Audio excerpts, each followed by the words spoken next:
Hello, আসসালামু আলাইকুম। আপনারা যারা চাচ্ছেন Amazon FBA করবেন, আমি আপনাদেরকে স্টেপ বাই স্টেপ YouTube এ আমি ভিডিওগুলো আপলোড করে দিব যে আপনারা অ্যাকাউন্ট ক্রিয়েট কিভাবে করবেন, প্রোডাক্ট রিসার্চ কিভাবে করবেন, Alibaba সোর্সিং কিভাবে করবেন।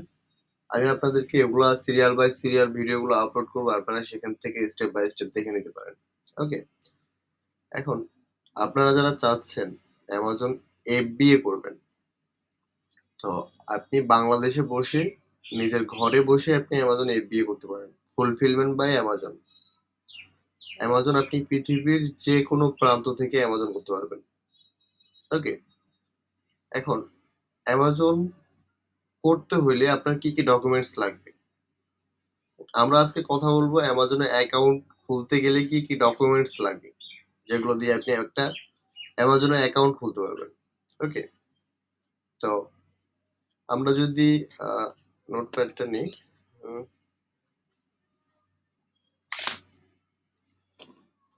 আপনার অ্যাকাউন্ট খুলতে শুরুতে লাগবে একটা পাসপোর্ট। ওকে? যে বাংলাদেশী এনআইডি কার্ড দিয়ে Amazon এ অ্যাকাউন্ট খুলতে পারবেন না। ওকে?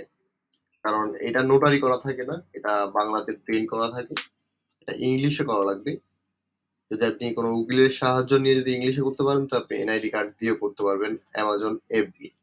বাট আদারওয়াইজ আপনি পাসপোর্ট দিয়েই করবেন। ওকে? যেটা আপনার সিকিউরিটি খুবই হাই। দেন আপনার লাগবে একটা পাসপোর্ট, লাগবে একটা ব্যাংক স্টেটমেন্ট। সরি, আমি শুরুতে ডেবিট কার্ড, ডেবিট কার্ড। আপনি ডেবিট কার্ড দিয়ে খুব ইজিলি Amazon এ অ্যাকাউন্ট খুলতে পারবেন। এটার জন্য আপনার কোনো অসুবিধা নেই। হ্যাঁ? অনেকেই বলে ক্রেডিট কার্ড ছাড়া আপনি Amazon এ অ্যাকাউন্ট আ না খোলা ভালো, ক্রেডিট কার্ড লাগবেই। হ্যাঁ? এটাকে বেশি প্রায়োরিটি দিচ্ছে। বাট ক্রেডিট কার্ডে আপনাকে একটা ফিক্সড ডিপোজিট করতে হয় ব্যাংকে। ৫০,০০০ অথবা ৳১,০০,০০০ যেটা আপনি উঠাইতে পারবেন না। ওইটা আপনি ব্যাংক আপনাকে লোন হিসাবে দিবে খরচ করতে ক্রেডিট কার্ডে। বাট আপনি ওইটা পরিশোধ করতে হবে প্রতি মাসে। হুম? তো ওইটা দিয়ে আসলে Amazon FBA তে করার দরকার নাই। আপনারা ডেবিট কার্ড দিয়ে করবেন সরাসরি। ডেবিট কার্ড দিয়ে খুব ইজিলি Amazon এ অ্যাকাউন্ট খোলা যাবে। এমন না যে যাবে না। কারণ আচ্ছা, ডেবিট কার্ড, ক্রেডিট কার্ড এই দুটোর ভিতরে পার্থক্য কোথায়? হ্যাঁ, পার্থক্য জাস্ট এতটুকুই। ডেবিট কার্ড হচ্ছে ম্যানুয়াল সিস্টেম, ক্রেডিট কার্ড হচ্ছে অটোমেটিক সিস্টেম। ডেবিট কার্ডে কি হয় যে অ্যামাজন আপনাকে ড্যাশবোর্ডে শো করবে যে আপনি যে অ্যামাজনের প্রতি মাসে যে $39 চার্জ করে ওই চার্জটা আপনার ড্যাশবোর্ডে শো করবে। দেন আপনি এখানে পে করবেন, আপনার টাকাটা পে হয়ে যাবে $39। এটা ডেবিট কার্ডে। যে ডেবিট কার্ডে আপনাকে ক্লিক করতে হচ্ছে, ক্রেডিট কার্ডে ক্লিক করতে হচ্ছে না। ক্রেডিট কার্ডে সরাসরি অটোমেটিক অ্যামাজন ওই $39 প্রতি মাসে কেটে নিবে। হ্যাঁ, আপনাকে কোনো ক্লিক করা লাগবে না। এটা হচ্ছে ক্রেডিট কার্ডের সুবিধা। ডেবিট কার্ডের সুবিধা কি ম্যানুয়াল, যেটা ক্লিক করে আপনি অ্যামাজনকে পেমেন্ট করবেন। ওকে? তো এটা গেল যে ডেবিট কার্ড এবং ক্রেডিট কার্ডের ভিতরে আপনারা পার্থক্য বুঝতে পারলেন। ডেবিট কার্ড আপনি একটা অ্যাকাউন্টের উপরে ডেবিট কার্ড নিয়ে ওটাকে ডুয়েল কারেন্সি করে নিবেন। হ্যাঁ, পাসপোর্ট নিয়ে গিয়ে আপনি আপনার পাসপোর্টটা এনরোল করে নিবেন। Dual currency must. এবং এটাতে আপনি ডেবিট কার্ডে আপনি যত বেশি পারেন আপনি এটাতে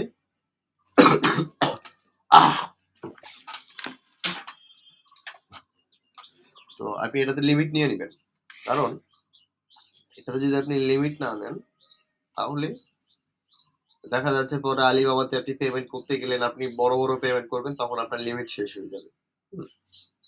তো আপনি যদি ক্রেডিট কার্ডে এমন হয়তো আপনি অনেক বেশি লিমিট নিয়ে রেখে দিয়েছেন। আবার এটাতে হ্যাঁ, কম নিবেন। তো এরকম না, ক্রেডিট কার্ডে আপনার বেশি নেওয়ার কোনো প্রয়োজন নাই। কারণ ক্রেডিট কার্ড দিয়ে আপনি আলিবাবাতে পেমেন্ট করবেন না কোনো সময়। এটাতে আপনার মিনিমাম 10% অ্যামাউন্ট তারা চার্জ করে ফেলবে। হ্যাঁ? আপনার চারো দিক দিয়া আপনার কাছ থেকে ভ্যাট, ট্যাক্স এগুলো কাটবে। ক্রেডিট কার্ডে। হ্যাঁ? তো এটা দিয়ে কোনো সময় পেমেন্ট করার আশা করতে হয় না। হ্যাঁ? তো এটা আমরা ক্রেডিট কার্ড আমরা সকলেই স্কিপ করব। হ্যাঁ? আমাদের দরকার নাই। আমরা ডেবিট কার্ড দিয়ে করতে পারবো। আমরা ক্লিক করে অ্যামাজনকে প্রতি মাসে পেমেন্ট করতে পারি। Not fact. হ্যাঁ? তো এটাতে ডেবিট কার্ড ডুয়াল কারেন্সি হতে হবে এবং এটার ফরেন পার্ট ওপেন হইতে হবে। এটা ব্যাংকে গিয়ে আপনি পাসপোর্ট ইন্ডোজ করলে এটা ডুয়াল কারেন্সি হয়ে যায়। হ্যাঁ? এবং পাসপোর্টে ইন্ডোজ বলতে এটাতে একটা লিমিট দেওয়া থাকে যে আপনি কত লিমিট পর্যন্ত ইউজ করতে চান। ওকে? দ্যাট এরকম একটা ডেবিট কার্ড এবং আপনার লাগবে একটা ব্যাংক স্টেটমেন্ট। হুম? আপনার লাগবে একটা ব্যাংক স্টেটমেন্ট। এটা এই ডেবিট কার্ডেরই ব্যাংক স্টেটমেন্ট। এবার আসেন যে পাসপোর্ট। আপনার পাসপোর্টে যে নাম যে অ্যাড্রেস দেওয়া আছে সেম টু সেম আপনার ডেবিট কার্ডের নামটা একই হইতে হবে। হ্যাঁ? এবং আপনার যে ব্যাংকে যে স্টেটমেন্ট বা এই ডেবিট কার্ডের যে ইনফরমেশন স্টেটমেন্টে থাকবে এই স্টেটমেন্টের নাম অ্যাড্রেস পাসপোর্টের সাথে 100% মিল থাকতে হবে। যদি পাসপোর্টে এমন হয় যে ডট ছিল আপনার ব্যাংক স্টেটমেন্টে ডট নাই তাহলে কিন্তু হবে না। ডটটাও আপনাকে দিতে হবে। ডটও একটা আপনি এটাকে একটা ওয়ার্ড বলতে পারেন। হ্যাঁ? অক্ষর বলতে পারেন। তো ব্যাংক স্টেটমেন্টের সাথে পাসপোর্ট 100% মিল থাকবে নাম অ্যাড্রেস এবং ব্যাংক স্টেটমেন্টে কি হয় যে সাধারণভাবে ব্যাংকওয়ালারা আপনাকে যেটা দিবে ব্যাংক যে আপনার একটা সাদা কাগজের উপরে এটা বেরিয়ে গেছে প্রিন্ট হয়ে গেছে হ্যাঁ তো এই সাদা কাগজেরটা নিলে হবে না এটার সাদা কাগজে কি হয় যে লোগো থাকে না ফোন নাম্বার মেইল অ্যাড্রেস থাকে না হ্যাঁ তো আপনি এগুলো মাস্ট মনে রাখবেন যে আমার অ্যামাজন মনে করে যে আপনার স্টেটমেন্ট মানে যে এটার লোগো থাকবে মেইল অ্যাড্রেস থাকবে ফোন নাম্বার থাকবে এগুলো থাকবে তো আপনি ফোন নাম্বার এবং লোগো এই দুটো আপনি মেলায় নেবেন ঠিক আছে কিনা এছাড়া আপনার স্টেটমেন্টে যে ট্রানজ্যাকশন থাকতে হবে 50,000 1 লাখ তা না আপনার নতুন ব্যাংক খুলছেন ওই স্টেটমেন্ট দিয়ে আপনি অ্যামাজন করতে পারবেন ওকে নতুন ব্যাংক স্টেটমেন্ট দিয়ে তো আপনি দেখবেন লোগো যদি তারা আপনাকে সাদা কাগজে দিয়ে দেয় তো আপনি বলবেন যে আমাকে লেটার হেড পেটে দাও হ্যাঁ লেটার হেড আপনি তারা দিতে চায় না সাধারণভাবে কিন্তু তারা চাইলে এটা দেয় হ্যাঁ অনেকে এটা ইয়া করে তো লেটার লেটার হেড প্যাডে নিবেন নিলে লেটার হেড প্যাডে লোগো থাকে ফোন নাম্বার থাকে মেইল অ্যাড্রেস থাকে আর যদি আপনার ওই সাদা কাগজে এগুলো সব থেকে যায় তাহলে লেটার হেড প্যাডের কোনো দরকার নাই যদি ওই স্টেটমেন্টে থেকে যায় তাহলে লেটার হেড প্যাডের দরকার নাই ওকে তাহলে হলো কি passport debit card bank statement এই তিনটা হলে আপনি অ্যামাজনে সেলার অ্যাকাউন্ট খুলতে পারবেন কোনো অসুবিধা নেই আপনি খুব ইজিলি করতে পারবেন এর বাইরে আপনার কোনো ডকুমেন্টস লাগতেছে না শুরুতে কোনো ডকুমেন্টস না আপনার একটা ট্যাক্স ইনফরমেশন ফিল আপ করা লাগে যেটা অ্যামাজনের আপনি যে ফরেনার অ্যামাজনের ওখানে ওটাকে ফিল আপ করতে হয় বাট এটা আপনার কোনো ট্যাক্স ইনফরমেশন টিন সার্টিফিকেট এগুলো লাগবে না এগুলো দরকার নেই আপনার এই তিনটা হলে আপনি অ্যামাজনের সেলার অ্যাকাউন্ট খুব ইজিলি খুলতে পারবেন ওকে দেন আপনার ওখানে যে ভিডিও ভেরিফিকেশন আছে হ্যাঁ সেটা 3 থেকে 5 মিনিটের ভিতরে ওটা ক্লোজ হয়ে যায় হ্যাঁ তো এটা আপনাকে জিজ্ঞাসা করে যে আপনি কি পণ্য সেল করতে চান বলবেন আমি আমি সেল করতে চাই ইলেকট্রনিক পণ্য অথবা এই সে আপনি যে কোনো একটা নাম নির্দিষ্ট নাম বলবেন যে আমি এটা সেল করতে চাই